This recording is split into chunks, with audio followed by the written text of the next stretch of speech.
let's go ahead and talk a little bit about the Georgia Tech game. Of course, Clemson put up 73 points down in Bobby Dodd. It's one of those things where I think we all thought that they were going to blow them out, but not like that. It was truly one of those games where it felt like you could name the score for the Tigers. I mean, honestly, if they kept their starters in, they probably could have scored upwards of 100.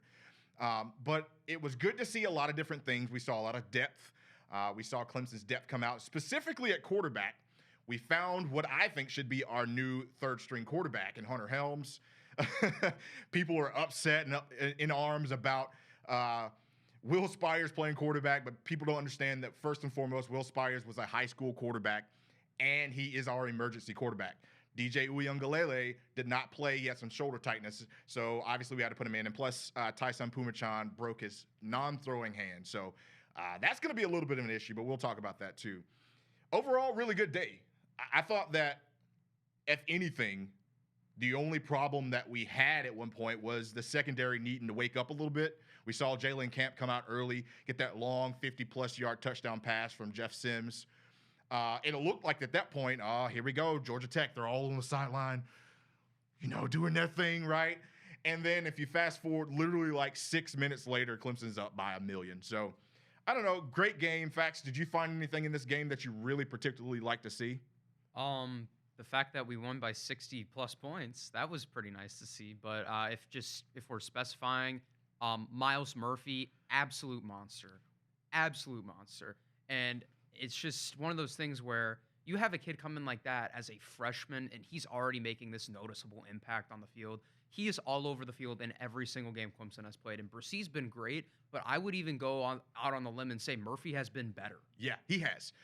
And we're also seeing younger guys in the linebacking core get in and get a lot of play too. So you're looking at guys like Trent Simpson coming in. He was all over the field on Saturday afternoon. I mean, it was one of those deals where you could put anybody in this game and they were going to produce. If you would have brought the Herb Streets over, they would have probably produced. Again, people were making fun of Will Spires. He came in and had 13 yards on 2 completions. It's one of those things. So there was not much to harp on in this game. I felt like Trevor Lawrence has shown us why he is the Heisman frontrunner. He's starting to not only just look for the checkdowns, but he's also processing things faster.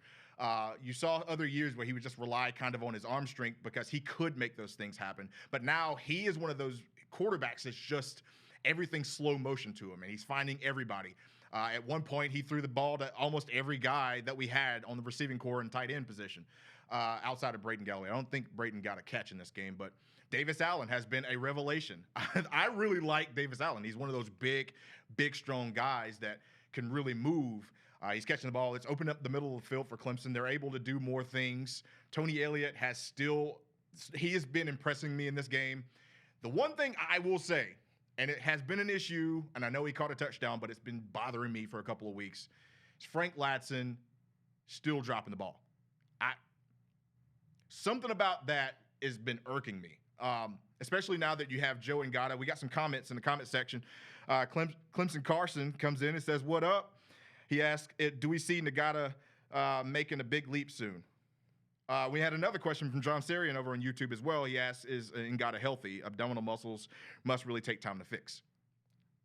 I would say that Joe Ngata is not healthy right now. I don't think so. By the way he played, I don't think so. No, we've seen Ngata, and especially we've seen what he can do when he's on the field, his explosiveness. And also coming out of the Clemson camp, just in practice and stuff, we know what he's capable of. He's an athletic specimen. This is not Joe Ngata in full form. No. If you're talking about making a big leap production-wise, I would say no. Yeah. If I'm just being honest, because I don't know how many first-team reps he's going to get.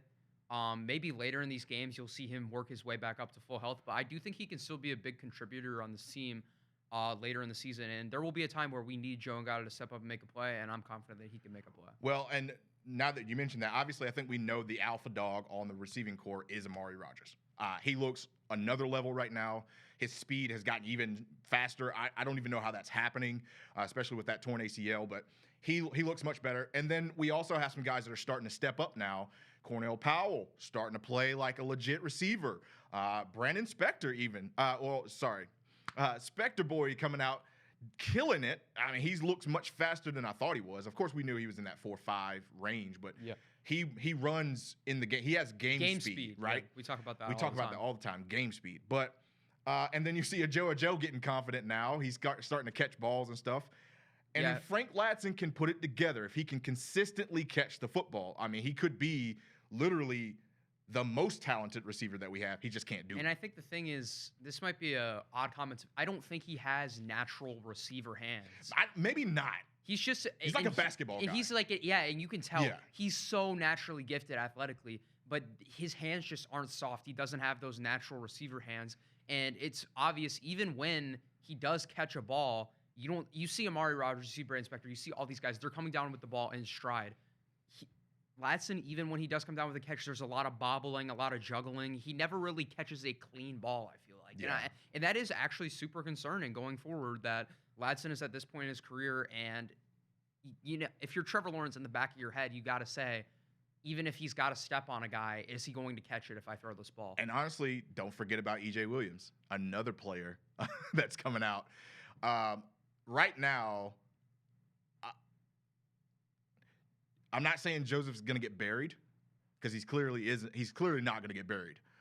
But I think that going forward, he might end up being one of those guys that is more rotational, just because you're going to have other guys step up. And that's fine. Yeah. You want that competition because it brings out the best of you. But hopefully he gets healthy soon and we see more of Joseph Ngata in the future. Yeah, in the comments, we got Billy Sigmund saying a Joe will take a spot. Yeah, guess what? I mentioned that. So a Joe is getting confident. I think he's still really raw. He's a developmental guy. He's a really good athlete. But Canada loves this guy. He's the Canadian faithful. They're all asking Dabo about questions about him. But at the same time, it's like he has to work on the mechanics a little bit, work on some route running, get just refined as a receiver. If he can do that, he's got the size. The kid's like 6'3", 215, 220. If he gets like that as a true freshman, if he keeps working on this, and he could be one of the bright spots in Clemson receiver room.